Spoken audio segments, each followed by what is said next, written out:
रहेगी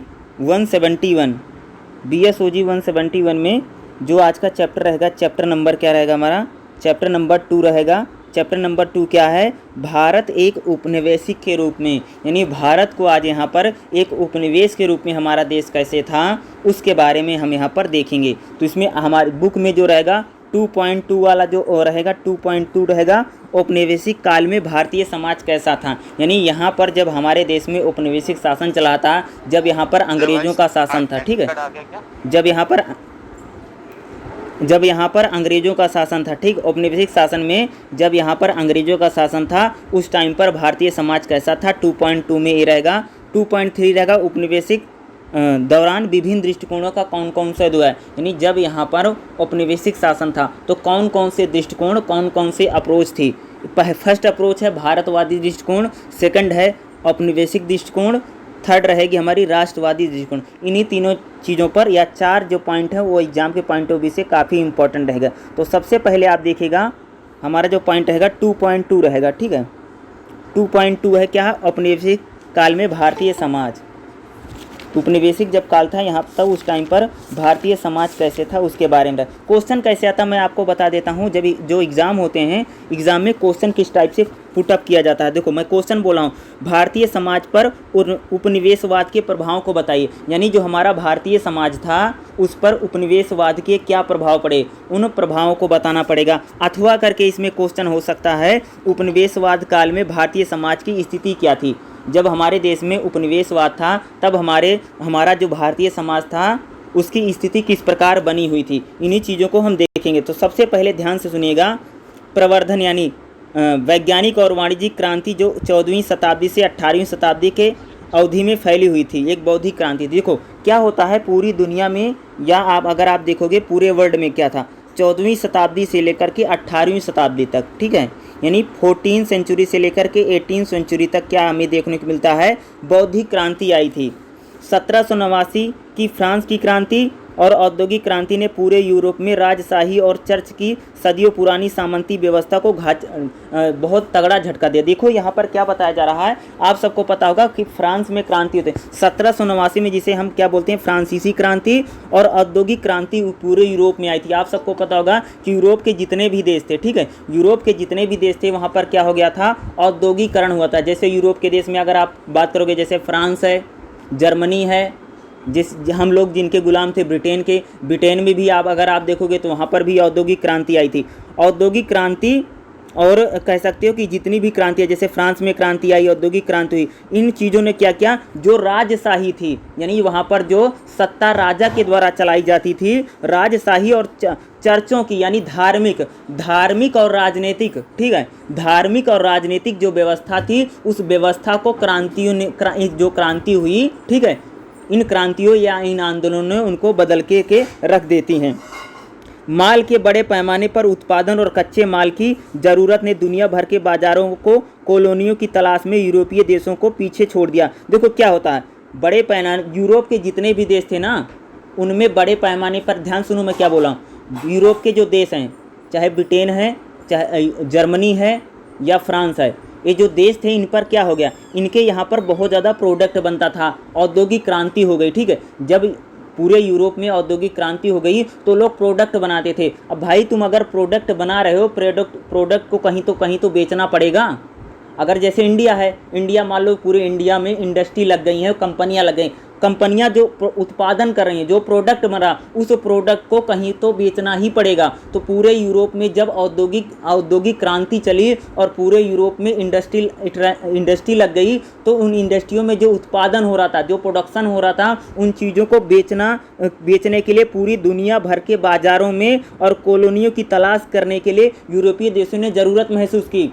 अगर ब्रिटेन की बात करें, ब्रिटेन के लोगों ने भारत को गुलाम बना करके क्या पाया, सबसे पहले यहाँ की वन संपदा जितनी भी चीज़ें थी यहाँ पे क्या किया, उन चीज़ों का यूज किया, उन चीज़ों का शोषण किया। दूसरा यहाँ पर क्या करते थे, ब्रिटेन में जो औद्योगिक क्रांति हो गई थी वो अपने जो प्रोडक्ट बनते थे उसको ला करके भारत में माल, उन चीज़ों को क्या किया जाता था, यहाँ पर बेचा जाता था। तो इस चीज़ को समझने की कोशिश की। जब पूरे यूरोप में औद्योगिक क्रांति हुई, ठीक है, जब पूरे यूरोप में औद्योगिक क्रांति होती है, ठीक है, तो औद्योगिक क्रांति की भाई आप प्रोडक्शन में तो कर रहे हो, आप मान लो कि एग्जाम्पल तौर पे जैसे आप कपड़े बना रहे हो, साबुन बना रहे हो, निरमा बना रहे हो, खाने पीने की चीज़ें बना रहे हो, तो आप अपने देश में कितनी चीज़ों को बेचोगे, तो आपको कहीं बाहर तो निकलना ही पड़ेगा जो आपको बेचना पड़ेगा। तो पूरे यूरोप में स्पर्धा चलती है, कंपटीशन बहुत तगड़ा है पूरे यूरोप में, क्योंकि हर कोई सोचता है कि मैं बाहर जा करके अपने प्रोडक्ट को, अपने सामान को बेचूं। शायद इसीलिए आपको जब फर्स्ट वर्ल्ड वार आपको यूरोप में देखने को मिलता है, उसका रीजन यही था कि पूरे यूरोप में जो था वह कंपटीशन बहुत ज़्यादा तगड़ा फैल गया था। एक राष्ट्र एक दूसरे के उपनिवेश को कब्जा कर रहे थे और साम्राज्यवादी जो ताकतें थी पूरे यूरोप में फैली हुई थी। तो आप कह सकते हैं कि यूरोप के देशों में जब औद्योगिक क्रांति होती है तब उनको अपने उत्पादों को बेचने के लिए बाहर निकलते हैं और दूसरे देशों को उन्होंने उपनिवेश बनाने का काम शुरू किया, या उपनिवेश बनाने की उनको ज़रूरत रहेगी। कई समुद्री यूरोपीय देशों ने उपनिवेश बनाने के लिए धन और क्षेत्रों की तलाश में नौकायन किया। आपको पता होगा कि जितने जैसे हमारे देश में अंग्रेज आया था, अंग्रेज किस रास्ते से आया? अंग्रेज समुद्र के रास्ते से आया था। जब पूरे यूरोप में औद्योगिक क्रांति हुई तो यूरोप के देशों ने भैया नाव पे बैठ बैठ करके देशों को ढूंढना शुरू किया कि कहाँ पर कोई देश है, हम उसको गुलाम बना लेंगे और वहाँ पर हम अपने प्रोडक्ट या अपने उत्पाद को बेचना शुरू करेंगे। ठीक है, जैसे मान लो कि जैसे भारत है, हमारा देश है, हमारे देश में बहुत सारा कंपनी लग गया है, बहुत सारा प्रोडक्शन होता है, तो हमें क्या करना पड़ेगा? जैसे मान ली हमें पता नहीं कि हमारे आसपास कौन से देश हैं, तो हमें ढूंढना पड़ेगा भैया ना कि कौन सा आदमी जिसको ज़रूरत है, जिसको हम अपना जा कर के माल बेच सकें। तो ऐसे के लिए उन्होंने ढूंढना शुरू किया। ठीक है, जैसे डच हैं, ध्यान से सुनिएगा, डच, पुर्तगाली, फ्रांसीसी और अंग्रेजों ने 17वीं शताब्दी में व्यापार पद स्थापित किया। आप सबको पता होगा भारत में सभी लोग आए थे, डच भी आए थे, पुर्तगाली भी आए थे, फ्रांसीसी भी आए थे, अंग्रेज भी आए थे, सभी कंपनियां। लेकिन इसमें जो ब्रिटिश कंपनी थी, जो ईस्ट इंडिया कंपनी थी, उसने राजनीतिक रूप से ज़्यादा पावर हासिल गेन कर ली और बाकी कंपनियां यहाँ पर दिखाई नहीं देती हैं। और बाद में उन्होंने भारत को एक उपनिवेश बना लिया और बाद में उन्होंने यहाँ पर राजनीतिक सत्ता को प्राप्त कर लिया। तो भारत उपनिवेश बना ब्रिटेन का। तो यूरोप के जितने भी देश थे, सभी देशों ने किसी न किसी राष्ट्र को उपनिवेश बनाया ताकि वह अपने प्रोडक्ट को, ठीक है, जिन चीज़ों का वहाँ पर उत्पादन किया जा रहा था, वो अपने प्रोडक्ट को दूसरे देशों में ले जाकर के बेच सके। मुगल साम्राज्य को कमज़ोर होने की कई स्थिर भारतीय राज्यों ने अंग्रेजों के लिए अपना शासन स्थापित करना आसान बना दिया। देखो भारत में क्या हो रहा था कि मुगल एक टाइप से कमज़ोर पड़ रहे हैं। ठीक है, जब यहाँ पर अंग्रेज आते हैं, अंग्रेज की जो ईस्ट इंडिया कंपनी है 1600 में आती है। 1600 में शासक कौन है? अकबर हैं। लेकिन जब औरंगजेब की मृत्यु होती है, औरंगजेब की मृत्यु के बाद अगर बोलोगे तो ईस्ट इंडिया जो कंपनी है वो बहुत जल्दी से एक व्यापारिक कंपनी थी, वह राजनीतिक और आर्थिक ताकत या मजबूती को प्राप्त करते हुए एक बड़ी पावर भारत में बन जाती है। ठीक है, भारत में करता जो मुगल साम्राज्य था, मुगल साम्राज्य का पतन होता है और बाहर की एक कंपनी जो अंग्रेजों की कंपनी थी, उसने यहाँ पर उसको शासन को स्थापित करना आसान बन गया। क्योंकि हमारे देश में क्या थी भाई, फूट बहुत बड़ी पड़ती थी, आपस में हमारे जो राजा महाराजा थे वो आपस में लड़ते रहते थे और ईस्ट इंडिया कंपनी ने इसका फ़ायदा उठाया, उन्होंने इसका लाभ उठाया, फूट डालो राज करो को उन्होंने अपनाया और पूरे भारत में एक जो प्रोडक्ट बेचने वाली कंपनी थी ईस्ट इंडिया कंपनी, वह जिसके पास सिर्फ व्यापार के राइट थे, वो व्यापार के साथ साथ यहाँ पर राजनीतिक और आर्थिक आधार यानी राजनीतिक और आर्थिक शक्ति को भी प्राप्त कर लेती है। यह 1857 के विद्रोह के बाद ही ईस्ट इंडिया कंपनी ने 1958 तक अधीनता भंग कर दी गई और भारत औपचारिक रूप से सीधे ब्रिटेन में आ गया। देखो क्या होता है कि जब 1757 में प्लासी का युद्ध होता है, ठीक है, प्लासी के युद्ध से जो ईस्ट इंडिया कंपनी है, देखो प्लासी के युद्ध से पहले जो ईस्ट इंडिया कंपनी थी भैया, वो समझ लो व्यापार ही करती थी, बाकी कुछ नहीं करते थे लोग। लेकिन उन्होंने जब प्लासी जीता और बक्सर जीता, प्लासी को जीतने के बाद और बक्सर को जीतने के बाद ना, इस देश में ना उन्होंने जमींदारी प्रथा, यानी उनके पास जमीन वमीन आ गई, खेती होती करवाने लग गए। ठीक है, और जो इंसान खेती होती करवाने लग जाएगा, जिसके पास पैसा होने लग जाएगा, वो धीरे धीरे राजनीतिक शक्ति को उन्होंने प्राप्त कर लिया। देखो 1757 में जब उन्होंने प्लासी जीता, प्लासी जीतने के बाद उनको बंगाल, बिहार, उड़ीसा की दीवानी मिल गई। दीवानी का मतलब होता है कि वो एक प्रकार से जमींदार, यानी उनको जमीन का मालिकाना हक मिल गया। और जब उनको जमीन का मालिकाना हक मिल गया और फिर आगे चलकर जब 1764 में उन्होंने बक्सर जीता, और बक्सर को जीतने के बाद अगर आप कहोगे तो वहाँ पर बंगाल में पूरी तरीके से ईस्ट इंडिया कंपनी स्थापित हो जाती है। देखो अंग्रेजों ने ना इस देश को ना स्टेप बाय स्टेप जीता है। ये नहीं है कि एक झटके में उन्होंने पूरे देश को जीत लिया है, ऐसा नहीं था, बल्कि उन्होंने रणनीति के तहत धीरे धीरे धीरे बंगाल से शुरू होते हैं और धीरे धीरे करके उन्होंने भारत के कई सारे इलाकों को जीतते चले जाते हैं। कहीं पर वो राजनीतिक स्थिति को मजबूत करते हैं, कहीं पर वो तिकड़म लगा करके, कहीं पर फूट डाल करके, कहीं पर संधि के जरिए सभी स्टेटों को धीरे धीरे क्या होते हैं, जीतते चले जाते हैं। यानी देखो बक्सर से लेकर के यानी 1757 से लेकर के 1857 तक इस देश में ईस्ट इंडिया कंपनी शासन करती थी, लेकिन 1857 में यहाँ पर क्रांति होती है और यहाँ पर विद्रोह हो जाता है। ऐसी स्थिति में क्या होता है, इंग्लैंड की जो महारानी है या इंग्लैंड की जो यानी ब्रिटेन की जो पार्लियामेंट है, ब्रिटेन की पार्लियामेंट क्या कहती है, अब कंपनी भारत पर शासन नहीं करेगी,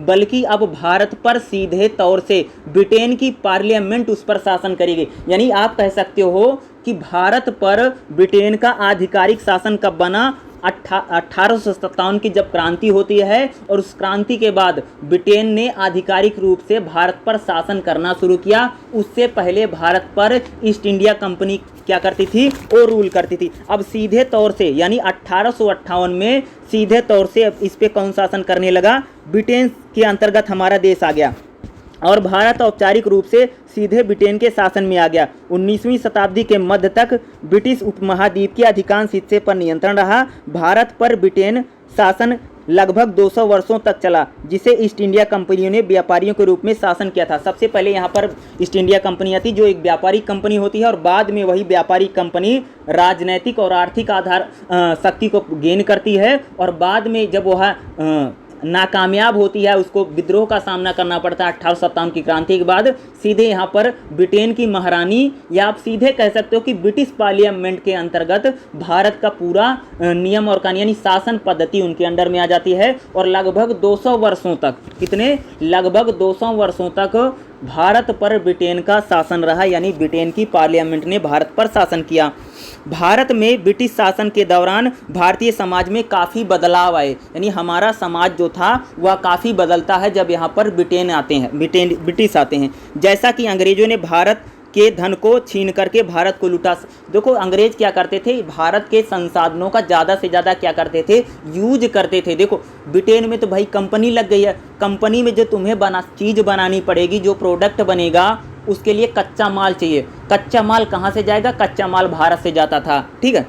तो उन्होंने यहाँ से कच्चा माल लिया और ब्रिटेन में ले जाकर कंपनी में सामान बनाया और ला करके भारत में वही डंप करते थे, वही ला करके बेचते थे, ठीक है।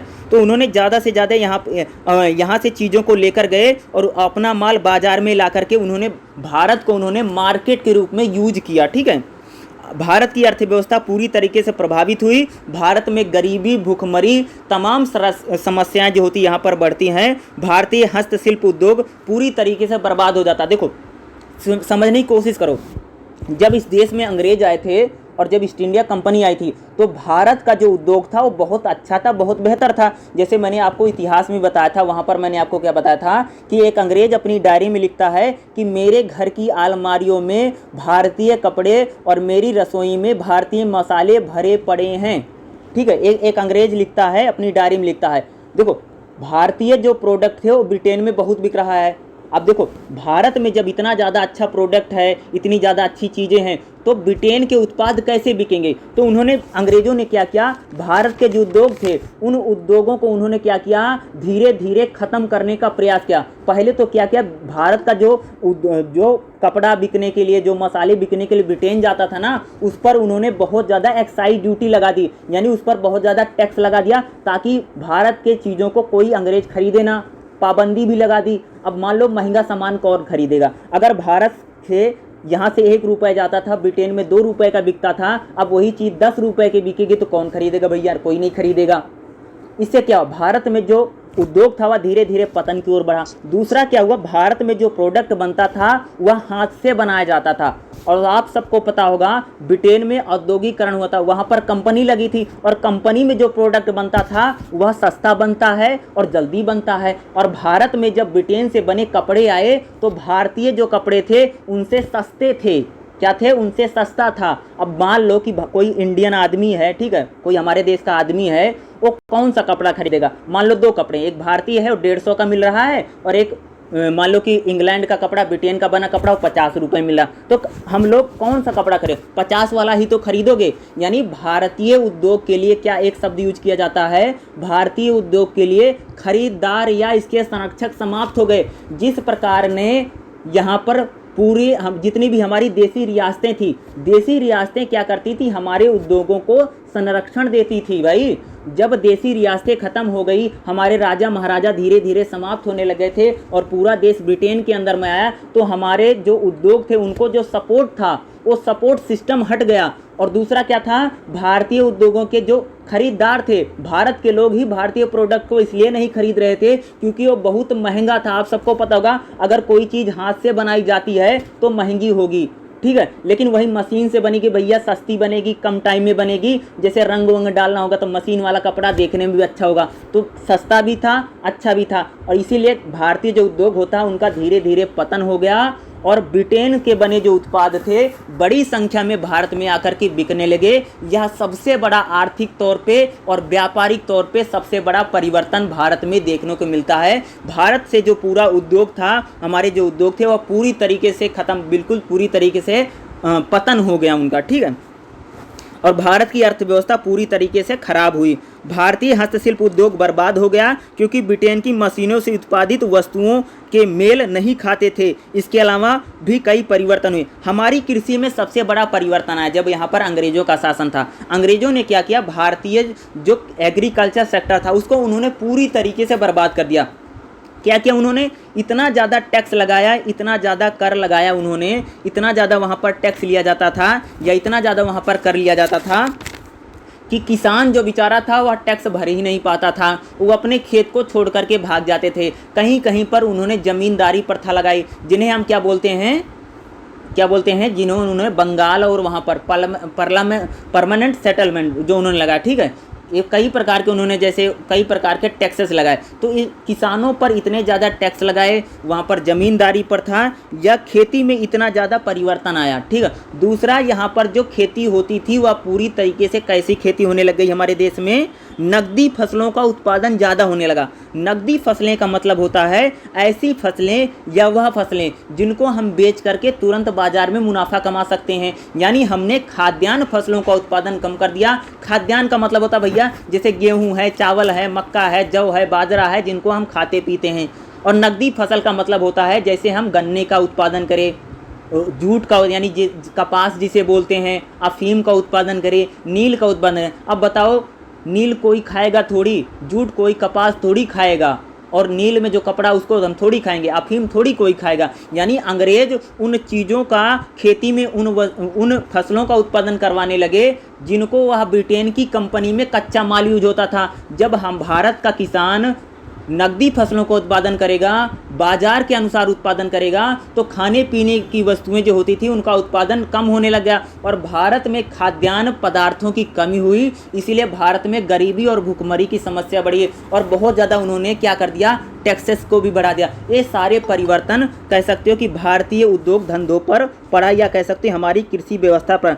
भारत में गंभीर अकाल भी देखे जहां पर लाखों लोगों ने अपनी जान गंवाई। आधुनिक चिकित्सा जन स्वास्थ्य सेवाएं भी अंग्रेजों ने शुरू की। देखो, भारत में अकाल भी पड़ा क्योंकि जब यहाँ पर खाद्यान्न फसलें नहीं होंगी, भुखमरी बढ़ेगी, गरीबी बढ़ेगी, क्योंकि अंग्रेज लगातार यहाँ का शोषण कर रहे थे और यहाँ के चीज़ों का या उद्योग धंधे पूरी तरीके से उन्होंने ख़त्म कर दिए। व्यापार उन्होंने पूरी तरीके से समाप्त कर दिया और लोगों का इतना ज़्यादा शोषण दमन किया कि इस देश में गरीबी भुखमरी की समस्या बढ़ी और यहाँ पर लंबे लंबे अकाल पड़े, जिसके कारण बहुत सारे लोगों की अकाल मृत्यु का सामना करना पड़ा। अकाल का मतलब होता है अचानक किसी की डेथ हो जाना, ठीक है। आगे देखिए, अंग्रेजों ने नए दंड नीति के नियमों को लागू किया और आपराधिक और सिविल प्रक्रिया में नए कानून कोड, ज़्यादातर कानून अंग्रेजी कानून लगाए गए। इसका मतलब कानून की नज़र में समानता और जातीय क्षेत्र और धार्मिक लैंगिकता के आधार पर कोई भेदभाव सिद्धांत नहीं था। देखो, ये कुछ चीज़ों जो जब अंग्रेज थे ना, कुछ चीज़ें कुछ ठीक ठाक हो रही थी। क्या चीज़ें ठीक हो रही थी? देखो अगला क्या परिवर्तन, अंग्रेजों ने क्या किया, यहाँ पर न्याय संगति किया। देखो हमारे देश में आप सबको पता होगा जब अंग्रेज थे उससे पहले भी क्या था, हमारे यहाँ पर भेदभाव बहुत ज़्यादा था भाई। ये क्या होता था, ये मान लीजिए कि ये शेड्यूल कास्ट का व्यक्ति है, ब्राह्मण है, जो क्षत्रिय है, इनमें भेदभाव बहुत ज़्यादा होता। लेकिन अब जो न्याय होता था वह गैर बिना भेदभाव को, बिना जाति भी के भेदभाव को न्याय होने लगा। यानी अंग्रेजों ने यहाँ पर दंड निधान बनाए, यानी अगर कोई कानून का उल्लंघन करेगा उसको क्या दंड दिया जाएगा, इसमें बिना भेदभाव किए, बिना दंड नीति का पालन किया और नई कानून नीति बनी जिसके जरिए हमारे समाज को कंट्रोल करने की भी अंग्रेजों ने कोशिश की। यानी अंग्रेजी कानूनों को बनाया गया, यानी अंग्रेजों ने भैया अपना कानून बनाया कि हम लोग इस देश को ऐसे चलाएंगे। आप सबको पता होगा 1857 की क्रांति में पता नहीं कितने अंग्रेजों को अपना मुंह काला करके इस देश से भागना पड़ा, क्योंकि हमारे जो क्रांतिवीर थे उन्होंने अंग्रेजों को इतना मारा, इतना पीटा कि उनको यहाँ से भागना पड़ा। तब जा करके यहाँ पर अंग्रेजी शासन आता, तब जाके वो सारी चीज़ों को कंट्रोल कर पाते हैं। ठीक है,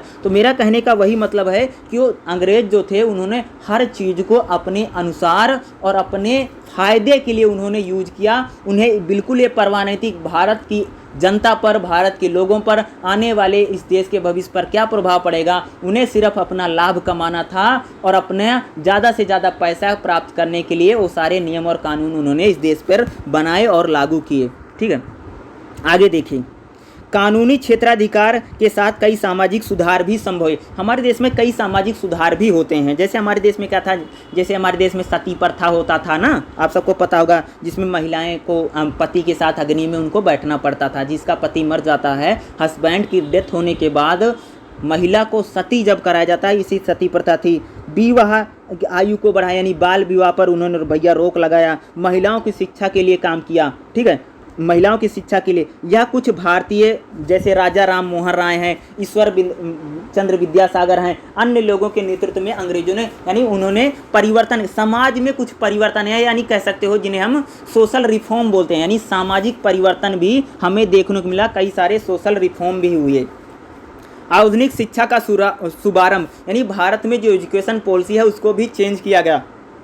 भारत में आधुनिक शिक्षा में परिवर्तन किया गया और इसकी शुरुआत लॉर्ड मैकाले कौन है? लॉर्ड मैकाले एक सांसद है, एमपी है। जैसे हमारे यहाँ पर लोग पार्लियामेंट में जीत करके नहीं जाते हैं, ऐसे एक लॉर्ड मैकाले था ब्रिटेन पार्लियामेंट का। उसने बोला था कि भारत की शिक्षा पद्धति में चेंज करने की ज़रूरत है, क्योंकि भारत की एजुकेशन पॉलिसी को जब तक हम चेंज नहीं करेंगे तब तक भारत पर हम शासन नहीं कर पाएंगे। क्योंकि एजुकेशन ना लोगों की मानसिकता और लोगों के बिहेवियर को सेट करने का काम करता है। आप इस चीज़ को भली भांति समझ सकते हो। ठीक है, क्योंकि उससे पहले हमारे देश में गुरुकुल पद्धति चलती थी। ठीक है, कैसी पद्धति थी?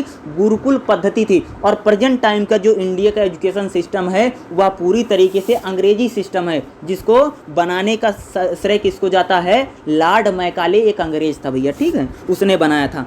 1853 में रखा गया था इसको, और अंग्रेजी शिक्षा के माध्यम से उत्तर भारत में संस्कृति, फारसी जैसी भाषाओं को लागू किया गया और भारत में आधुनिक शिक्षा प्रदान करने के लिए कई स्कूल विश्वविद्यालय खोले गए। भारतीयों को मध्यम और निम्न स्तर के रोजगार देते हैं। ज़्यादातर भारतीय लिपि नौकरी पर करते थे, यानी भारतीय लोगों को क्या होता था, जब पढ़ाई लिखाई कर लेते थे उनको नौकरी जरूर मिलती थी। तो जब अंग्रेजों का शासन था ना, तो भारत के जो लोग थे ना वो बड़े पदों पर नहीं जा पाते थे। यहाँ तक कहा जाता था कि एक अंग्रेजी अधिकारी जब वह नौकरी लगता था तो उसकी सैलरी जितनी होती थी, और एक भारतीय जो अधिकारी होता है या भारतीय जो व्यक्ति सरकारी नौकरी पाता था, जब वो रिटायर होता था तब उसके पैसे के बराबर होता था। यानी आप सैलरी पैकेज में इतना डिफरेंस देख सकते हैं। ये सारा भेदभाव भी होता था। ठीक है, यानी एजुकेशन सिस्टम में चेंज आया, एग्रीकल्चर में चेंज है, हेल्थ सेक्टर में चेंज है, दूसरा यहाँ पर रेवेन्यू सेक्टर में चेंज है। यानी हर चीज़ों पर अंग्रेजों ने चेंज किया। कृषि में चेंज किया, व्यापार में यानी हमारे ट्रेड चेंज हो गई।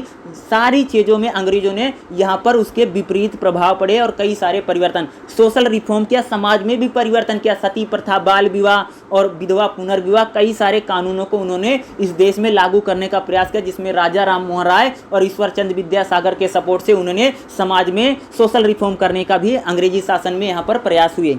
ठीक है। आगे देखिए, परिवहन और संचार के आधुनिक संसाधन यानी टेलीग्राफ नेटवर्क भी है, यानी कम्युनिकेशन जो था, परिवहन और संचार, दूर संचार जो है उसमें भी कई सारे परिवर्तन करने के काम किए गए, जिसमें टेलीग्राफ स्थापित किया गया। 1909 में भारतीय रेलवे लाइन को बिछाया गया, यानी भारत में जो रेल है वो अंग्रेजी शासन की देन है, यानी रेल का विस्तार भी अंग्रेजों के शासन काल में हुआ। अंग्रेजों द्वारा स्थापित रेलवे नेटवर्क दुनिया का सबसे बड़ा रेलवे नेटवर्क बना। ठीक है, इतना बड़ा तो ब्रिटेन में भी रेलवे नेटवर्क नहीं बना जितना बड़ा भारत में रेलवे का नेटवर्क बनाया उन्होंने।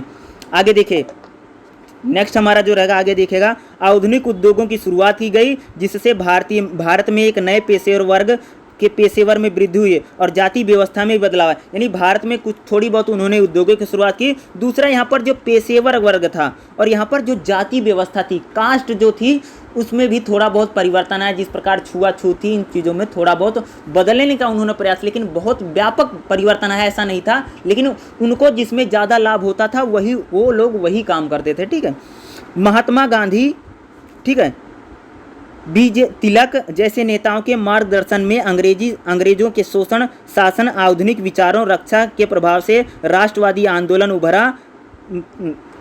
तिलक, पंडित नेहरू और कई लोगों ने भारत में अपनी स्वतंत्रता के लिए प्रेरित किया, यानी अंग्रेजों की जो शोषणकारी नीतियां थी, उन शोषणकारी नीतियों का सामना करने के लिए महात्मा गांधी, पंडित जवाहरलाल नेहरू, बहुत सारे क्रांतिकारियों ने इस देश को क्या क्या प्रेरणा दी और आगे चलकर भारत में स्वतंत्रता आंदोलन में ज़्यादा इन लोगों ने क्या किया, अपना योगदान दिया। क्वेश्चन क्या था, मैं दोबारा बता देता हूँ, भारतीय समाज पर उपनिवेशवाद के क्या प्रभाव पड़े, यानी जब यहाँ पर अंग्रेजों का शासन था तो हमारा समाज कैसा था और किस प्रकार का चेंज आया, ये इंपॉर्टेंट क्वेश्चन रहेगा। ठीक है, इसको जरूर करके जाना, ऐसे क्वेश्चन कई बार आते भी हैं। ठीक है, तो इनको जरूर करके नेक्स्ट पर चलते हैं। अगला जो इसमें रहेगा, आगे ही देखिए।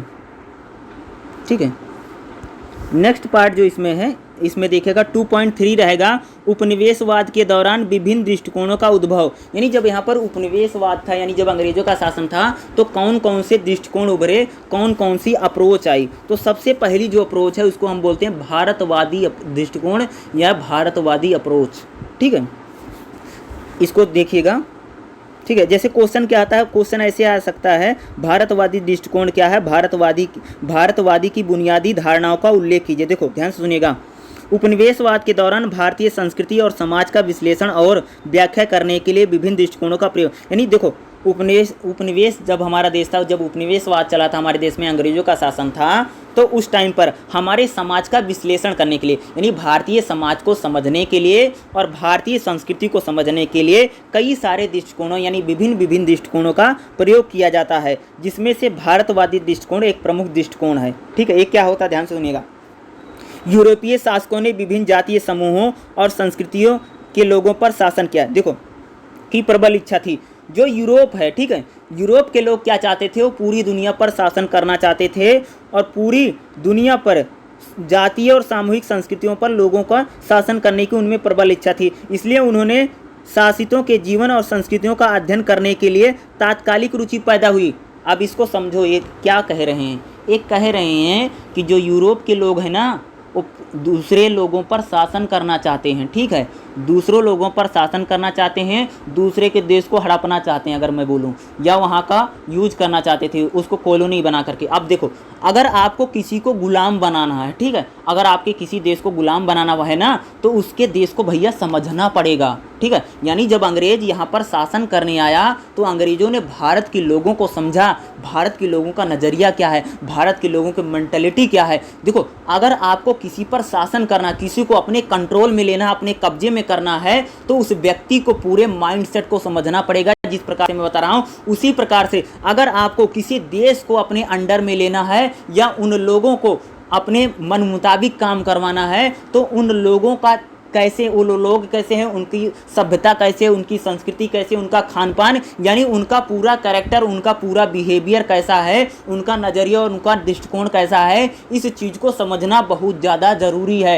यानी जो ब्रिटेन कह सकते जो यूरोप के लोग थे, वो पूरी दुनिया पर शासन करना चाहते थे, इसलिए वो विभिन्न देशों के लोगों का अध्ययन करते थे कि भैया हम इन लोगों पर कैसे शासन करेंगे। इसीलिए आप देखोगे कि जब अंग्रेजी शासन आता है तो उन्होंने कई सारी चीज़ों चीज़ों में चेंज किया, एजुकेशन को चेंज किया। क्योंकि जैसे एजुकेशन की मैं इसलिए बात करता हूँ क्योंकि एजुकेशन क्या करती है, बहुत बड़ी चीज़ होती है, आपकी मानसिकता और आपकी मेंटलिटी को पूरी तरीके से बदल करके रख देती है। ठीक है, देखो अगर मेंटलिटी की अगर आप बात करोगे, आज हमारे जो भारत के लोग हैं ना, उनको भारतीय कल्चर और भारतीय चीज़ों पर कई बार उनको बड़ा पसंद नहीं आता है, उनको दूसरे देश के कल्चर और पहनावे पर ज़्यादा पसंद आता है। यानी मेंटलिटी इसी को बोलते हैं, मेंटलिटी इसी को बोलते हैं मानसिकता। यानी हम मानसिकता को कुछ इस प्रकार से चेंज कर दें कि भैया उस आदमी को अपनी सभ्यता अपनी संस्कृति से ही घिनाने लगे, घिनावा होने लगे। ठीक है, तभी तो हमारी वो चीज़ों को मानेगा, तभी तो हमें अच्छा बताएगा, तभी तो हमारी चीज़ों को अपनाएगा।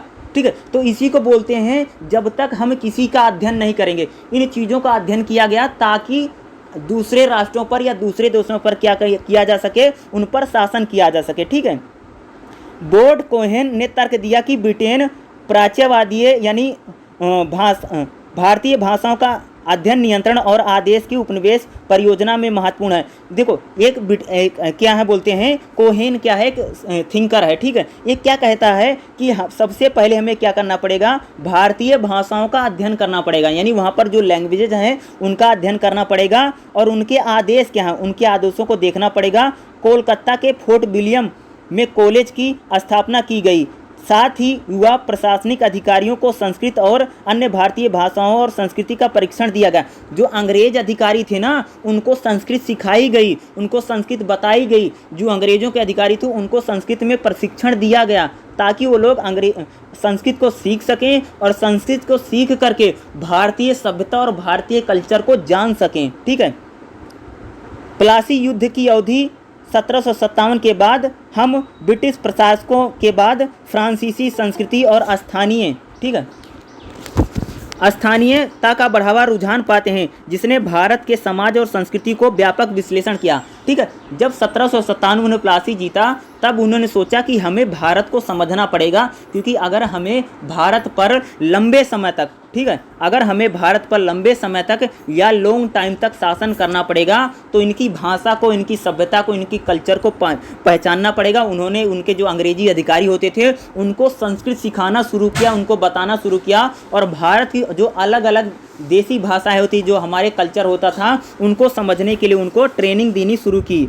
भारत के इतिहास में दर्शन और धर्म की गहराई का ज्ञान उसे अनुवादों के माध्यम से हुआ जो शुरुआती विद्वानों द्वारा किए गए थे। अब देखो भारत का जो धर्म है, ठीक है, हमारा जो रिलीजन है, अब उनको रिलीजन भी तो समझना पड़ेगा, क्योंकि भारत जो है एक धार्मिक देश है। ठीक है, इंडिया जो है एक धार्मिक देश है, तो उनको क्या करना पड़ा कि भारत का धर्म कैसा है, भारत का रिलीजन कैसा है, इन भी चीज़ों को समझने के लिए उन्होंने क्या किया, कई सारी चीज़ों को समझा, यानी अनुवादकों की ज़रूरत पड़ी। इससे पहले भारत का जो धर्म है, भारत का जो रिलीजन है, जिन लोगों ने उसका अनुवाद किया था, या उन्होंने जो हमारी धार्मिक किताबें हैं उन धार्मिक किताबों का उन्होंने अनुवाद करवाया ताकि भारत की चीज़ों को हम समझ सकें और उन चीज़ों को जान सकें। अलेक्जेंडर डी ने उन्होंने सबसे पहले भारत के इतिहास का फारसी में अनुवाद किया। हिंदू धर्म को समझने के प्रयास किए, उन्हें भी संस्कृत में लिखे गए हिंदू धर्म ग्रंथों के मूल ग्रंथों का उल्लेख करने की सीमा का भी एहसास हुआ। देखो अलेक्जेंडर कौन है, ये अंग्रेज है। इस अंग्रेज ने क्या किया, भारत के जितने भी हमारे धर्म ग्रंथ थे उसने उसको किसने में बदल दिया, फारसी में बदल दिया, और फारसी से उसको अंग्रेजी में बदलना था। वही तो बता रहा हूँ, जब आपको किसी दूसरे पर कब्जा करना, भाई अंग्रेजों को इस देश पर शासन करना है, तो हम लोगों की संस्कृति कैसे है, हम लोगों की सोच कैसे है, हम लोगों का पहनावा कैसे है, हम लोगों का खान पान कैसे, यानी हम लोगों का दृष्टिकोण कैसे है, ताकि वो लोग शातिर तरीके से ना हम लोगों को बहका सके, इसलिए वो समझ रहा था।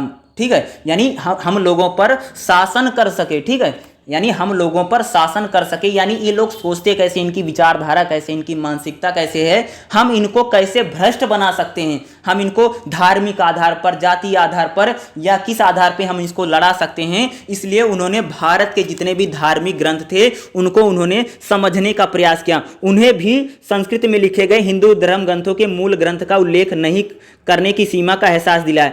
दिलचस्प रूप से भारतीय समाज को संस्कृति के बारे में ज्ञान के मुख्य स्रोत के रूप में पाठ के महत्व की प्रक्रिया में स्वाभाविक वास्तविकता का कम ध्यान दिया गया। इस प्रकार भारतीय समाज में एक लिखित या ब्राह्मणवादी संस्करण का निर्माण किया गया जिसने जनता की वास्तविक स्तर पर जीने के तरीके पर कोई ध्यान नहीं दिया। यानी उन्होंने भारत में क्या किया, और भी कई सारे जो हमारे ग्रंथ थे उनमें उन्होंने कई सारे परिवर्तन भी किए।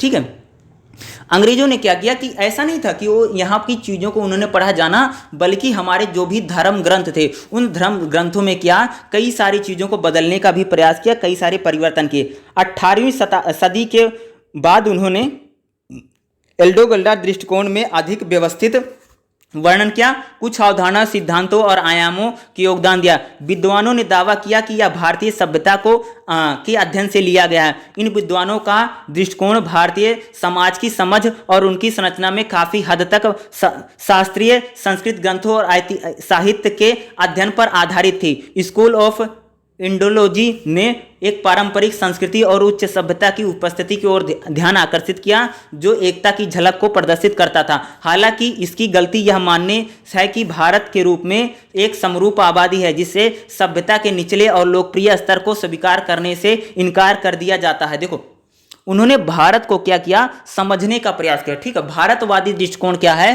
कि अंग्रेजों ने भारत के लोगों को समझने का प्रयास किया कि भारत के लोगों का सभ्यता कैसे है, संस्कृति कैसे है, पहनावा कैसे है, खान पान कैसे है, हमारा कल्चर कैसे है, उन चीज़ों, हमारे धर्म ग्रंथ कैसे हैं, उन चीज़ों का पहचानना शुरू किया ताकि हमारी सभ्यता संस्कृति को समझ सकें और यहाँ पर उसके अनुसार वो चीज़ों को अपने अनुसार लागू कर सकें। एक सभ्यता के रूप में, एक भौगोलिक इकाई के रूप में भारत के विषय में भारतविदों द्वारा बनाई गई कुछ धारणाएं थी। यानी भारत के जो विद थे उन्होंने कौन कौन सी धारणाएं बने, ध्यान से सुनिएगा। भारत का गौरवशाली अतीत था, यानी भारत का जो इतिहास है वो बहुत गौरवशाली है, बहुत पुराना इतिहास है।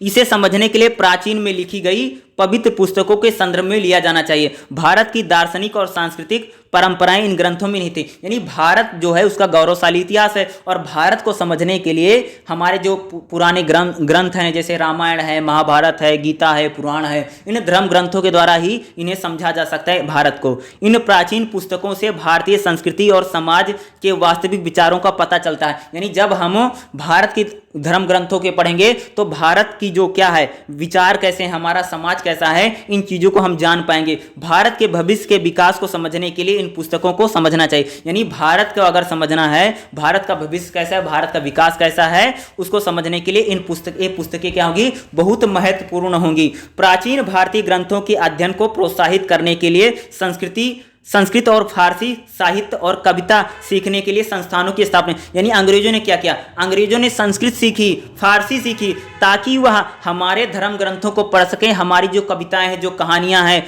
जो लिखी गई हैं, उसको समझने के लिए उन्हें स्कूल कॉलेज की भी स्थापना की ताकि वो ज़्यादा से ज़्यादा चीज़ों को समझ सकें, ज़्यादा से ज़्यादा चीज़ों को जान सकें। भारतविदों, ठीक है, ने भारतीय सभ्यता के आध्यात्मिक पहलू पर जोर दिया और बड़े पैमाने पर सांस्कृतिक अध्ययन की और अनदेखी की। यानी ज़्यादा से ज़्यादा उन्होंने आध्यात्मिक पहलू को जानने की कोशिश। भारत का आध्यात्मिक पहलू क्या है, यानी भारत का धार्मिक नजरिया क्या है, उसको समझने की ज़्यादा कोशिश की। भौतिक जो संस्कृति थी उस पर ज़्यादा ध्यान नहीं दिया। इसीलिए वह हिंदू धर्म को अधिक रोमांचिक परिभाषित पर पहुंचे हैं जिसके कई निहितार्थ थे। सबसे पहले उसने ब्राह्मणों के केंद्रीयता और भारतीय समाज में उनकी स्थिति को भी अलग अलग प्रमाणों के साथ सामने रखा। कुछ ब्राह्मण राजवंशों और राजनीतिक सैन्य शक्ति अन्य समूहों के हाथों में दिखाई देती। यानी जब अंग्रेजों ने यहाँ देखा और चीज़ों को समझा तो देखा यहाँ पर समाज तो बहुत बड़ा है, समाज कई भागों में बटा, लेकिन यहाँ पर जो ब्राह्मण है वह एक पावरफुल बना हुआ है या सभी शक्तियों के पास नहीं, ब्राह्मण जो है वह समाज में उसका जो रुतबा है वह ज्यादा है, वह एक राजवंश के रूप में काम कर रहा है, एक बड़ी शक्ति या बड़ी पावर के रूप में दिखाई देता है।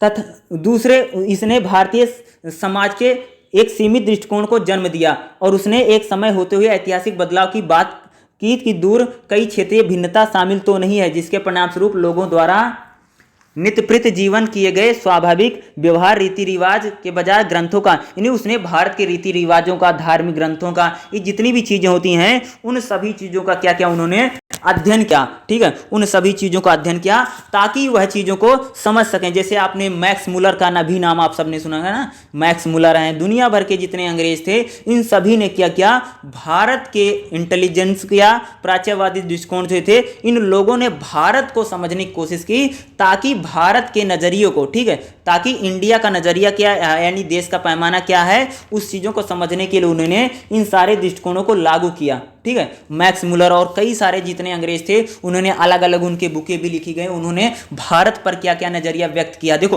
क्योंकि उनको जब भारत पर शासन करना था तो भारत कैसा है, भारत के लोग कैसे हैं, उनकी सोच कैसे है, उनका दृष्टिकोण कैसा है, और वह धार्मिक, आर्थिक और सामाजिक रूप से किस प्रकार से हैं। ज्यादातर उन्होंने जो फोकस किया वो हमारे धार्मिक पहलुओं पर किया और धार्मिक ग्रंथों को पकड़ा। ठीक है, क्योंकि धार्मिक ग्रंथों के जरिए ही, ठीक है, क्योंकि धार्मिक ग्रंथों के जरिए वह भारत की सभ्यता, संस्कृति और सारी चीजों को समझने में उनके लिए आसानी थी, और इसीलिए इसी को बोला जाता है भारतवादी दृष्टिकोण। जब आपको आएगा क्वेश्चन में भारतवादी दृष्टिकोण बताइए, तो इसका मतलब सिंपल सा होता है कि अंग्रेजों ने भारत को समझने के लिए जो अप्रोच लगाई, यानी उन्होंने जैसे हमारे धर्म ग्रंथों का अध्ययन किया, संस्कृत भाषा, कई सारे स्कूल कॉलेज खोले ताकि जितने भी हमारे धर्म ग्रंथ थे उनका अनुवाद कराया, ताकि हम लोगों की सोच कैसे, हम लोगों का विचार कैसे है और हम लोगों की सभ्यता कैसे, हम लोगों की संस्कृति कैसे है, उनको वो जान सकें। इनको जानने के लिए जो दृष्टिकोण, जो अप्रोच को अपनाया जाता है उसी को बोला जाता है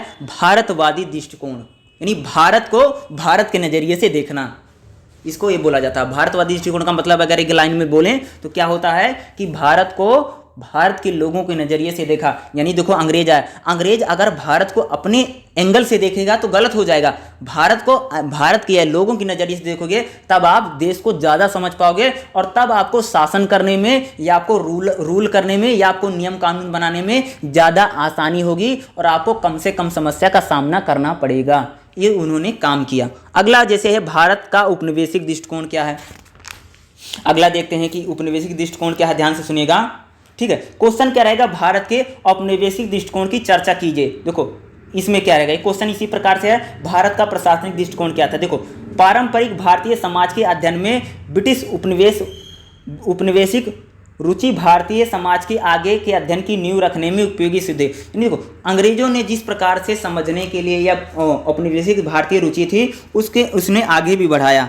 इन अध्ययनों को इस बात पर जोर दिया कि भारत को बेहतर तरीके से कैसे संचालित किया जा सकता है। यानी अंग्रेजों ने इस चीज़ को देखा कि क्योंकि वो एक शासन चला रहे थे, तो उन्होंने इस चीज़ को भी देखा कि भारत को हम कैसे बेहतर तरीके से चला सकते हैं, उसका संचालन कैसे और भी बेहतर किया जा सकता है। अंग्रेजों के आने के बाद 1760 के दशक से भारतीय समाज का ज्ञान बहुत तेज़ी से विकसित होना। देखो, जब यहाँ पर अंग्रेज आए ना तो हमारे देश में शिक्षा हुई, एजुकेशन बढ़ी।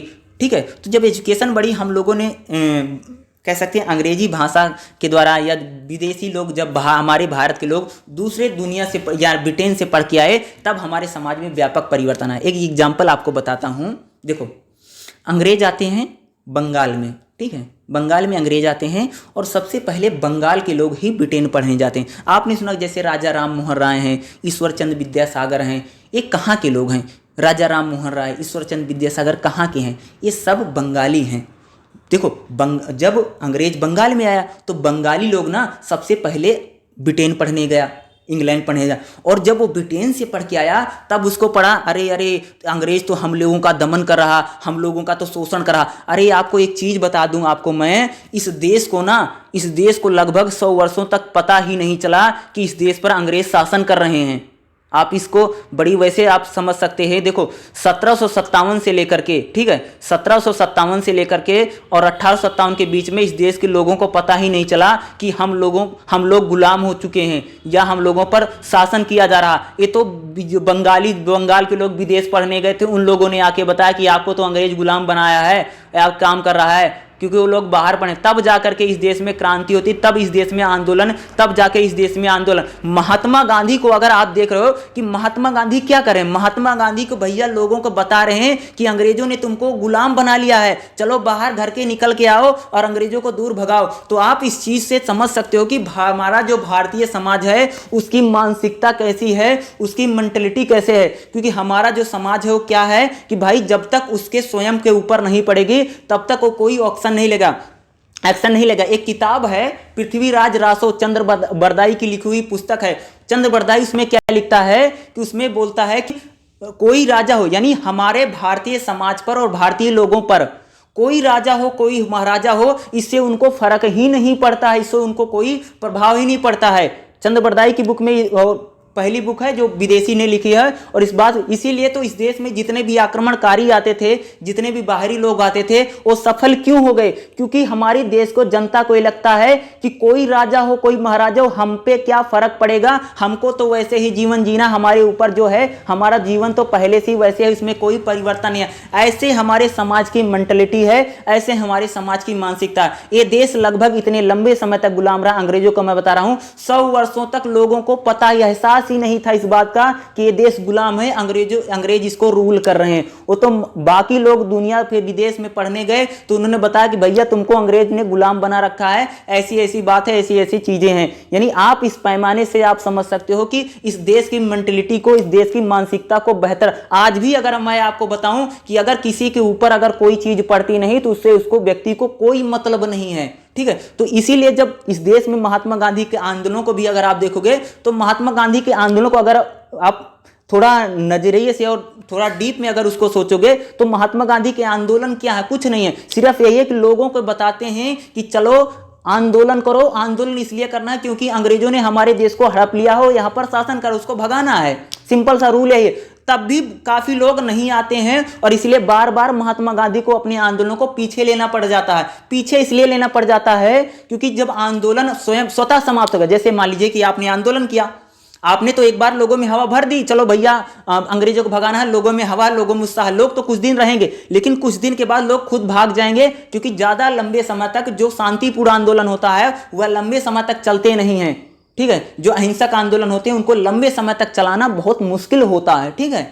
तो इसीलिए और बार बार महात्मा गांधी इसलिए वापस लेने पड़ते हैं। अगर उस महात्मा गांधी का अगर आंदोलन अगर स्वयं समाप्त हो जाता ना, कि लोग आने बंद कर देते ना, तो दूसरा आंदोलन जब वो खड़ा करते ना तो आंदोलन कभी चलता ही नहीं। इसलिए वो बार बार कोई ना कोई बहाना लेकर के अपने आंदोलन को साइड बैक में कर लेते, क्योंकि उनको पता था कि भारत के लोग कुछ समय के बाद अगर चले गए, लौट गए ना, तो दोबारा कोई आने वाला नहीं आंदोलन करने के लिए। तो आप इस चीज से समझ सकते हो, वही चीजें मैं आपको बता रहा हूं। तो पूरी जो अप्रोच है, पूरी जो सोच है, यहाँ पर पूरी जो मानसिकता है, ठीक है, तो सेम मानसिकता यहाँ पर लोगों की बनी रही, ठीक है। तो वही सारी चीजें हैं। तो उन्होंने जो यहाँ पर जितनी भी चीजें हैं तो वही मैं आपको बता रहा हूँ। जब यहाँ पर लोग विदेश पढ़ने गए, विदेश जानने गए, तब उनको पता चला कि चीजें ऐसे, अंग्रेजों ने हमको गुलाम बना रखा है, टैक्स ज्यादा ले रहा है, ऐसे ले रहा है, वैसे ले रहा है, नहीं तो यहाँ पर लोगों को कुछ पता नहीं। सब इसीलिए आप इतिहास में अगर पढ़ोगे तो सबसे जितने भी बड़े हमारे अंग्रेजों के शासनकाल में जितने बड़े समाज सुधारक हैं, जितने भी हैं, आप एक बार उठा के देख लेना, सारे बंगाली हैं।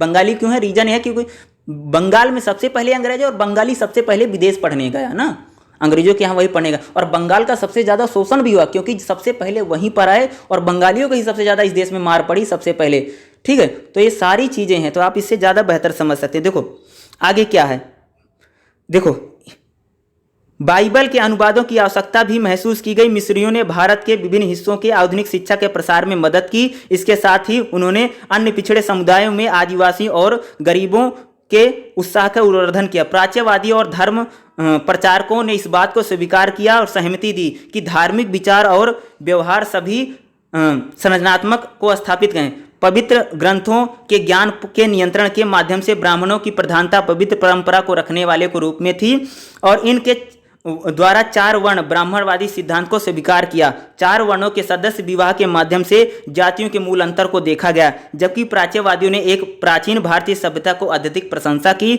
उस आदर्श से भारतीय समाज के पतन से बहुत दुखी थे। ईसाई धर्म प्रचारकों का मानना था कि भारत का कोई गौरवशाली अतीत नहीं है, यह सदा अभावों से भरा हुआ है। क्या कह रहे हैं कि ईसाई जो मिशनरी थे, ईसाई मिशनरी का मतलब होता है जो ईसाई धर्म गुरु है, ठीक है, जो धर्म का प्रचार करता था लोगों को ईसाई बना देता था। अंग्रेजों का शासन था, अंग्रेज तो चाहते थे इस पूरे देश को हम हिंदू धर्म से बदल के ईसाई बना दें। इसलिए आपने देखा होगा कई सारी चीज़ें हैं थी वो बनाते थे। जो इंसान ना ईसाई बन जाता था उसको सारे राइट मिल जाते थे, सारे अधिकार। अंग्रेजों ने किया था, अगर ना क्या होता था, अगर कोई बेटा है ना, अगर वो बाप से अलग हो जाता ना तो उसके संपत्ति का अधिकार समाप्त हो जाता। लेकिन अगर वो ईसाई धर्म ग्रहण कर लेता था ना उसको राइट मिल जाते, अधिकार मिल जाते थे। आप इसे समझ सकते हैं कि अंग्रेज कई तरह से चालें चल रहे थे ताकि हम इनको ईसाई भी बना दें, अपना रूल भी लगा दें, अपना नियम भी बना दें। तो देखो ईसाई क्या करें, ईसाई लोग करें कि भारत का कोई गौरवशाली इतिहास नहीं है, जिंदगी भी ऐसे ही रहे, इनके पास कोई वो नहीं है उपनिवेश। इनका दृष्टिकोण था उसी प्रकार से भारतवादी दृष्टिकोण को क्या कहते हैं कि भारत का गौरवशाली इतिहास रहा है, लेकिन इसमें ब्राह्मणवादी जो सिद्धांत है वह प्रमुखता से रहा है। ठीक है, धर्म प्रचार जरूर रहा, एक धार्मिक ब्राह्मणों की प्रधानता को जरूर मानते हैं। दूसरा यहाँ पर जातियों का रहा है और विभिन्न जातियों के मूल में अंतर देखने में विवाहों के माध्यम से, जातियों का जो अंतर है वो विवाहों के माध्यम से यहाँ पर हमें देखने को मिलता है। क्योंकि आप सबको पता है ना कि हमारे देश में जो शादी होता है वो एक जाति का शादी उसी जाति में होता है ना, दूसरे जाति में नहीं होता। तो इसीलिए बोल रहे हैं कि जातियों का जो अंतर है इनमें फैमिली यानी जो मैरिज होती है उसके जरिए इनको देखने को मिलता है। ईसाइयों को लोगों का मानना था कि भारत का भैया कोई गौरवशाली इतिहास नहीं है, भारत में धर्म प्रचार किस प्रकार था उन चीजों को यहाँ पर क्या चर्चा की। 19वीं शताब्दी के अगर शुरुआत में देखोगे भारतीय समाज में मिशनरियों द्वारा लिखी गई पुस्तक जो है विलियम कैरी हैं, विलियम वार्ड हैं, सर जॉन सेर हैं, काफी साहित्य लिखे गए। उन्होंने हिंदू धर्म की निंदा की है और ईसाई धर्म की प्रचार में आशा की है। यानी वो क्या करते थे, जितने अंग्रेज थे ना हिंदू धर्म की निंदा करते थे, धर्म खराब है, वैसा है, इसमें कुछ नहीं है, यह भाव है। यहाँ पर ये आपस में लड़ाते थे, बोलते थे ना कि सिर्फ यहाँ ब्राह्मणों के सारे राइट मिले हुए, अन्य लोगों का कोई राइट नहीं है, ये ऐसे है वैसे है, यहाँ पर सती प्रथा हो रहा है, दुनिया भर का चीज़ हो रहा है। ऐसे कई सारी उन्होंने बुराइयाँ लिखी ताकि यहाँ के लोगों को भड़का सकें और ईसाई बना सकें या अपनी चीज़ों का जो मानना चाहते हैं उनको मनवा सकें। ठीक है, जाति को वर्ण व्यवस्था के रूप में समझाते थे। जाति को क्या समझाते थे, वर्ण व्यवस्था के रूप में समझते थे, जिसे ईसाई धर्म में परिवर्तन के लिए बाधा के रूप में देखा जाता था। क्योंकि भारत में जो थी वर्ण व्यवस्था चलती थी। ठीक है, वर्ण का मतलब जैसे ब्राह्मण है, क्षत्रिय है, वैसे हैं, शूद्र हैं, और जातियां जो होती हैं एक ही वर्ण में कई सारी जातियां होती हैं, उसको बोला जाता है। ठीक है, देखो आगे देखिए, ईसाई धर्म की शिक्षाओं के अनुयायियों के माध्यम से फैलने में विश्वास के तथा लेखन की विकसित हुई। उन्होंने भारतीय समाज को ब्रिटिश समाज की तुलना में अनिवार्य रूप से अयोग्य होने के रूप में देखा। उसके सुधार का एकमात्र तरीका था इसे ब्रिटिश तरीकों से ब्रिटिश शासन द्वारा प्रभावित किया। यहाँ एक रोचक बात यह है कि आमतौर पर हिंदू समाज को भ्रष्ट करने के सबूतों की तलाश में इन धर्म प्रचारकों ने भारतीय समाज के अनुभवजन्य अध्ययन में अहम योगदान दिया। ये लोग क्या भारतीय ग्रंथों का इसलिए अध्ययन करता था ना ताकि भारतीय अध्ययनों में से वो गलती निकाल सके कि नहीं ये तो खराब है, ये तो ऐसा है, ये तो वैसा है। यानी उसमें क्या करते थे, भ्रष्ट देखने को, यानी खराबी क्या उनको जांचने के लिए देखते थे ताकि वो उनको गलत बता सकें। ठीक है, या उन्होंने कई सारी चीज़ों को अनुवाद भी करवाया। ठीक है, आगे देखिए प्रशासनिक दृष्टिकोण क्या है। देखिए ब्रिटिश विश्वविद्यालयों में प्रशिक्षण एवं व्यवहारिक विज्ञान तर्कवाद से प्रेरित होकर के अब प्रशासकों ने भारतीय समाज की जो व्याख्या की वह अधिक यथार्थवादी और जमीन से जुड़ी तथ्यों पर आधारित थी। ठीक है, देखो जो लोग पढ़ लिख गए थे, ठीक है, जो लोग पढ़ लिख लिए थे, ठीक है, उन्होंने क्या किया, पढ़े लिख जो प्रशिक्षित थे जो लोग थे उन्होंने क्या किया कि यथार्थ को बताया, यानी भारत की यथार्थ को बताने की कोशिश की। यानी जिन लोगों ने पढ़ाई लिखाई की थी उन्होंने भारत की यथार्थ को तथ्यों से जुड़े पर आधारित थी, जिनके अध्ययन का उद्देश्य का मानना था कि भारत के संसाधन का दोहन कैसे किया जाए। प्रशासकों का कार्य था कि उन संरचनाओं और संस्थानों को विकसित करना जो उन्हें भारत के मूल स्थानीय लोगों के साथ ही भारतीय समाज एवं जीवन की व्यापक जटिलताओं से संबंधित अपने कार्य नियमों को व्यवस्थित करने में सहायता करें। यानी उन लोगों को ये दिया गया था कि तुम लोगों को कुछ ऐसा काम करना है ताकि हम भारत के संसाधनों का, ठीक है, बाकी हम भारत के संसाधनों का, उनके नियमों का, उनमें जो जटिलताएं हैं उनको हम अपने अनुसार चला सकें। ऐसा चीज़ों को देखिए। भारत के विभिन्न हिस्सों में ब्रिटिश विद्वान और बौद्धिक प्रशासक नियुक्त किए गए। उदाहरण के लिए पूर्वी भारत में ओमैली, उत्तर के क्रूक नियुक्त किए जिन्होंने भारत की जनजातियों और जातियों पर विस्तृत लेख लिखे जो आज भी संबंधित क्षेत्रों लोगों की संस्कृति जीवन के बारे में बुनियादी जानकारी प्रदान करते हैं। इन अध्ययनों का उद्देश्य प्रभावी औपनिवेशिक शासन प्रशासन को सुनिश्चित करने के उद्देश्य से भारत में जातियों और जनजातियों के बारे में वर्गीकृत विवरणों के बारे में सरकारी अधिकारियों और निजी व्यक्तियों को परिचित करने वाला था। देखो अंग्रेज यहाँ पर जब प्रशासन चलाना चाहता था, देखो अंग्रेज की सरकार है तो अंग्रेज क्या चलाएगा, शासन भी तो चलाएगा। तो शासन चलाने के लिए यहाँ पर जो जनजाति थी, जो जातियाँ थी, इनको भी समझने के लिए उन्होंने कई सारे लोगों को नियुक्त किया। वो लोग यहाँ की जातियों और जनजातियों को समझे ताकि शासन प्रशासन को आसानी से चला सकें, इसके लिए उन्होंने भी काम किया। इन और बाद में अध्ययन काफ़ी जो लोगों की हमारे संस्कृति और जीवन के बारे में बुनियादी जानकारी देते हैं। यानी उन अंग्रेजों ने जो लिखा था, जो बताया था, आज भी वो जो चीज़ें हैं बुनियादी जानकारी हमारे लोगों के बारे में बताती हैं। ठीक है, इन अध्ययनों का उद्देश्य प्रभावी और औपनिवेशिक शासन को सुनिश्चित करने के उद्देश्य से था भारत में जातियों और जनजातियों के बारे में वर्गीकृत विवरणों के बारे में सरकारी अधिकारियों और निजी व्यक्तियों को परिचित करना था। लेकिन ये शुरुआती कार्य ईस्ट इंडिया कंपनी के क्षेत्र में तेजी से वृद्धि के रूप में अपर्याप्त साबित हुए। ब्रिटिश शासन का विस्मयकारी विविधता इतिहास, राजनीतिक रूपों से भूमि की पट्टेदारी, धार्मिक प्रथाओं के बारे में जागरूक हो गए। यानी धीरे धीरे क्या हो रहा था कि भारत के लोग थे, जो अंग्रेजों की मानसिकता थी, जो मेंटलिटी थी, वो भारत के धीरे लोग जागरूक हुए। उन्होंने महसूस किया कि बेहतर और अधिक सटीक जानकारी प्राप्त करने के लिए समाज शास्त्रीय सूचनाओं के अपेक्षाकृत बेहतर तीव्र सन 1872 में भारत की पहली जनगणना हुई। यानी उन्होंने क्या करवाया, अंग्रेजों ने जनगणना भी करवाई ताकि चीज़ों को और भी बेहतर ढंग से समझा जा सके। लॉर्ड मोये के अनुसार 1872 में पहली जनगणना मुख्य रूप से एक अभ्यास थी जहां असंचित प्रश्न पूछे गए कि धर्म, जाति, नस्ल श्रेणियों का उपयोग किया गया। जाति के अलावा भारत के प्रशासनिक विचार ग्राम श्रेणी पर आधारित थी, यानी गांव को भी उन्होंने समझा। विकसित और अग्रणी दृष्टिकोण यह था। भारत मुख्य रूप से गाँव से बना था। चार्ल्स ने भारतीयों को ग्रामीण समुदाय में रहने वाले के रूप में वर्णित किया। यानी चार्ल्स एक अंग्रेज था जो कहता था कि जो भारत क्या है वो गांव के में रहने वाले वर्णित कुलों में बताता है, जो छोटे गणराज्य यानी स्वशासित इकाइयां जैसे जिनके पास सब कुछ है, जो कि वह अपने भीतर चाहते हैं या किसी बाहरी संबंधों से लगभग स्वतंत्र है। कोहेन जो है इसीलिए गांव को आर्थिक और राजनीतिक रूप से आत्मनिर्भर इकाइयों के रूप में देखा जाने लगा। ठीक है, कई सारे अंग्रेजों ने बताया कि भारत गाँव में बसता है और गाँव जो है काफ़ी खुद में ही क्या है, आत्मनिर्भर हैं। ठीक है, आत्मनिर्भर, यहाँ उन्हें किसी दूसरे चीज़ों को ज़रूरत नहीं है, किसी अन्य चीज़ों को उनकी उतनी ज़्यादा ज़रूरत नहीं है। हालांकि गांव हमेशा एक बड़ी उपव्यवस्था का हिस्सा बने रहे जो शासकों को कर भुगतान करते थे। समाज रूप से विवाह संबंधों, मेले बाजार, दूसरे सामाजिक और आर्थिक संबंधों के माध्यम से वह जुड़े। यानी जो गांव थे वो पूरी तरीके से, यानी जो हमारी पूरी जो इकाई थी, जो गांव की संरचना थी, चाहे मेले हो, बाजार हो, विवाह है, अन्य जितनी चीज़ें थी, उनके माध्यम से पूरा हमारा जो समाज है वह जुड़ा हुआ था। ये पूरा है हमारा जो रहेगा उपनिवेशिक दृष्टिकोण क्या है, यानी अंग्रेजों के नज़रिए से भारत क्या है। ठीक है, पहला जो था हमने भारत को भारत के नज़रिए से देखा, यानी अंग्रेजों का नजरिया हो गया। दूसरा हमने औपनिवेशिक नजरिया यानी औपनिवेशिक दृष्टिकोण से, यानी अंग्रेजों के नजरिए से भारत कैसा, अंग्रेज भारत को कैसा बताते हैं। कई सारे अंग्रेजों ने भैया भारत बताया ज्ञान में है, कई सारे ने बता दिया तो ये तो इनके धर्म में कुछ नहीं है, तो खराब है, तो ब्राह्मण है, बस खाली ब्राह्मणवादी बातें करते। कुछ ने ऐसे बताया भैया जाति जाति है, यहाँ पर जाति धर्म बहुत ज़्यादा, वर्ण जातियों को बताया। कुछ ने बताया कि इनका कोई अतीत का इतिहास नहीं, इनका हमेशा अभाव रहा, गरीब वरीब यही रही, यही सारे उन्होंने बता दिया। तो क्या है, ये अप्रोच है। यानी जो अंग्रेज जब पढ़ता था, जब अध्ययन करता, देखो आप कहीं स्टडी करोगे ना, किसी चीज़ का स्टडी करे तो आप रिजल्ट निकाल के बताओगे कि मुझे ये चीज़ें पता चली हैं, तो रिजल्ट में वही बताते थे, अलग अलग तरीके बताते। अगला जो है भारत का राष्ट्रवादी दृष्टिकोण क्या था, विस्तार से बताइए।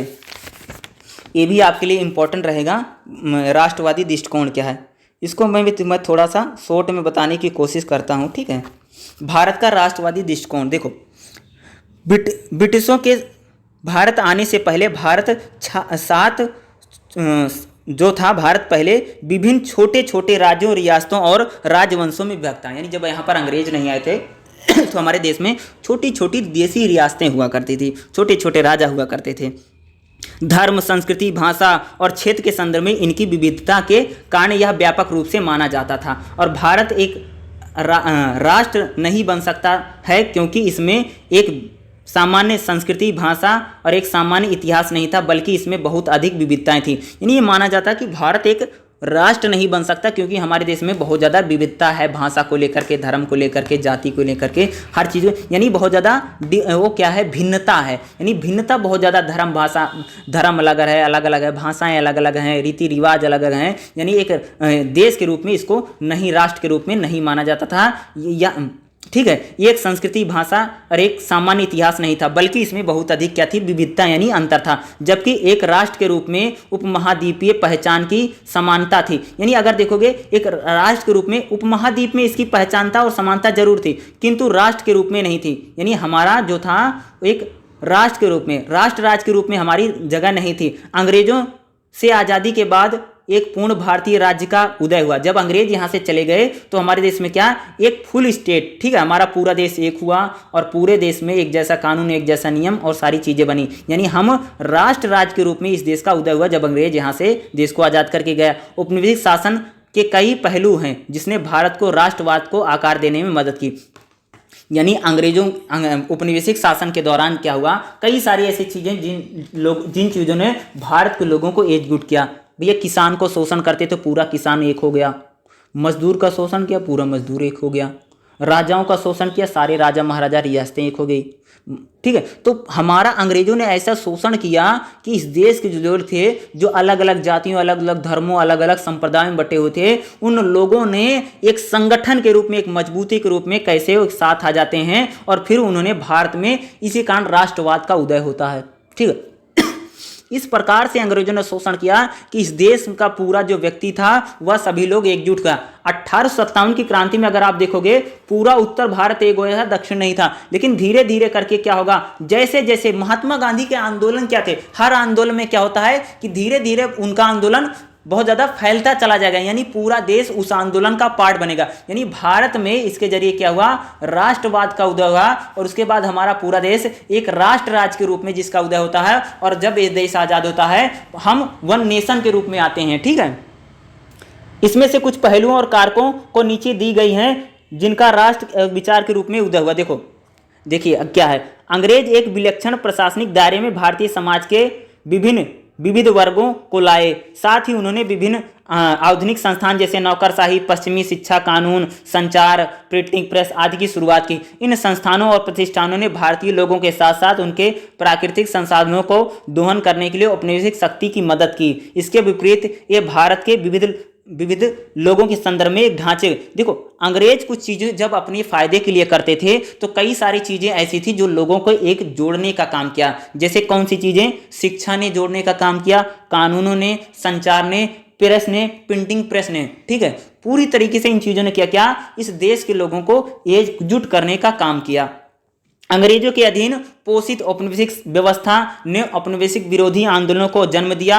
इस आंदोलन के नेताओं ने औपनिवेशिक दासता के दुख को मुक्त करने और स्वतंत्र भारत में अपना शासन स्थापित करने के लिए कोई कसर नहीं छोड़ी। धीरे धीरे क्या होता था कि इतना ज़्यादा शोषण होता था कि लोग परेशान होकर के इस देश को आज़ाद कराने के लिए, स्वतंत्र कराने के लिए वो सब लोग क्या हो गए, एकत्र हो गए। 1885 में क्या होता है कि एक पूरे नेशनल क्या बनती है, अखिल भारतीय कांग्रेस का गठन किया गया, जिसने इस देश में आंदोलनों को, जो आंदोलन होते हैं उसमें गति या तेजी लाने का काम किया और विभिन्न क्षेत्रों के लोगों को एकजुट करने के लिए, यानी जो कांग्रेस थी वो लोगों को क्या करती थी, एकजुट करनी थी आंदोलनों को आगे। तभी तो आगे चल करके महात्मा गांधी इतने बड़े आंदोलन कर पाते हैं, क्योंकि धीरे धीरे क्या होता था, हमारा जो देश था एकजुट होता चला जाता है। इसमें कांग्रेस ने बड़ा योगदान दिया और महात्मा गांधी और तमाम तरह के जो आंदोलन होते हैं धीरे धीरे करके जो हमारा पूरा देश जातीय धर्म बटाव था वो सारे लोग एकजुट होते चले गए और यहाँ पर पूरा एक आंदोलन खड़ा हो गया।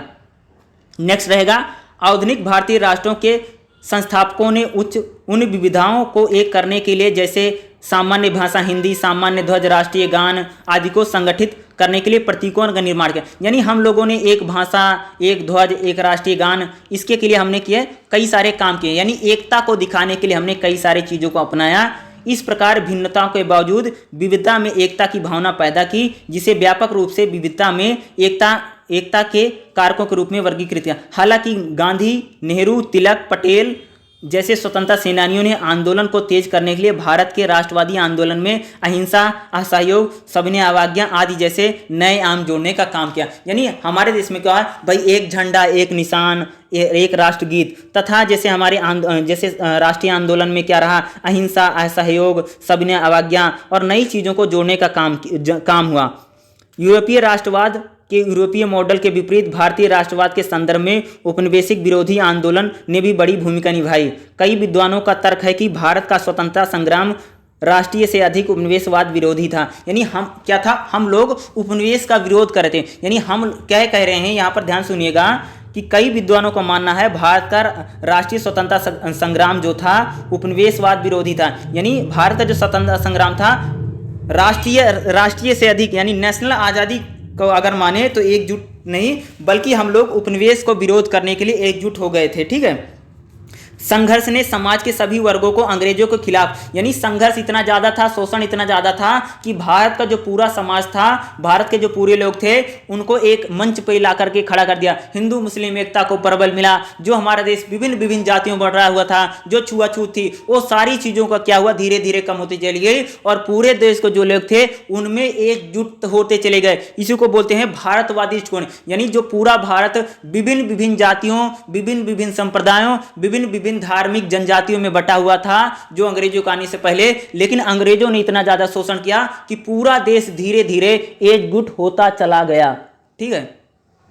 भारतीय राष्ट्रवाद को समझने के लिए BRI देसाई, DD कोशाम्बी, पार्थ चटर्जी आदि ने कई आयाम जोड़े। उन कारकों को देखा जिन्होंने भारत में राष्ट्रवाद के निर्माण में सहायता मिली। ठीक है। देसाई ने 1948 में उपनिवेशिक काल के दौरान भारतीय समाज के मूलभूत आर्थिक परिवर्तन का विश्लेषण किया। उन्होंने देखा कि आर्थिक परिवर्तन ने इस क्षेत्र में विविधता आबादी को एकजुट करने में आवश्यक सामग्री था। उन्होंने भारतीय लोगों के एकीकरण की दिशा में योगदान दिया। उनके बीच एक राष्ट्रीय चेतना जागने में नई शिक्षा, प्रेस और आधुनिक परिवहन जैसे नए कारकों की भूमिका को संबोधित किया। देखो भारत में क्या हो रहा था, धीरे धीरे भारत के लोग शिक्षित हो रहे थे, जागरूक हो रहे थे और एकजुट होते चले गए थे। और आगे चल करके क्या होता है कि हमारा पूरा देश एक राष्ट्र के रूप में, एक देश के रूप में आता है, क्योंकि धीरे धीरे एजुकेशन का सेक्टर का जो पार्थ चटर्जी ने 1993 में भारतीय राष्ट्रवाद का विश्लेषण करने के लिए उपनिवेशिक बंगाल के उदाहरण को लेकर के भाषा, संस्कृति, नाटक, स्कूल, परिवार, महिला आदि का उदाहरण दिया। राष्ट्र निर्माण में उनकी भूमिका का वर्णन किया। यानी सभी की भूमिका महत्वपूर्ण थी, भाषा की, नाटक की, स्कूल की, परिवार की, महिलाओं की, सभी लोगों को इस राष्ट्र की एकता में सभी लोगों की जो भूमिका थी वो बहुत ही ज़्यादा महत्वपूर्ण रही। आर्थिक अंतर्निर्भरता, संप्रभुता, न्याय, विकास भारतीय राष्ट्रवाद की मुख्य पहचान और मुख्य हिस्सा बने। राष्ट्रीय आंदोलन और फिर स्वतंत्रता राज्य को चलाने में महिलाओं की राजनीतिक भागीदारी भी महत्वपूर्ण रही। चटर्जी भारतीय राष्ट्रवाद के मामले में तर्क देते हैं कि भारतीय कुलीन लोग आंतरिक क्षेत्र में हस्तक्षेप नहीं करना चाहते थे, जो सांस्कृतिक का हिस्सा थे। महिलाएं काफ़ी हद तक इसकी रक्षक थी। उनका तर्क है कि समाज में यदि किसी सुधार की आवश्यकता है तो यह राष्ट्र द्वारा ही किया जा सकता है, ना कि बाहरी लोगों द्वारा। ब्रिटिश शासन से भारतीयों की स्वतंत्रता को लड़ने वालों के लिए एक राष्ट्र के गठन के रूप में विभिन्न विचार रखते थे। यानी धीरे धीरे हमारा जो देश था एक राष्ट्र के रूप में, एक राज्य के रूप में, एक विचारधारा के रूप में पूरा देश धीरे धीरे एकजुट होता चला गया और पूरे देश में एकता, समानता, भाईचारे, अहिंसा और जो महात्मा गांधी का पूरा आंदोलन रहा, इन आंदोलनों ने धीरे धीरे भारतवादी दृष्टिकोण का निर्माण किया और आगे चल करके स्वतंत्रता आंदोलन के बाद इस देश ने आज़ादी की नई और पूरे देश जो हमारा जो पूरा देश था, जो पहले छोटी छोटी रियासतों में बटा हुआ था और आज़ादी के बाद एक राष्ट्र राज्य के रूप में इस देश की स्थापना की गई और पूरे देश में राष्ट्रवाद का उदय इसी प्रकार से हुआ। ठीक है। हेलो।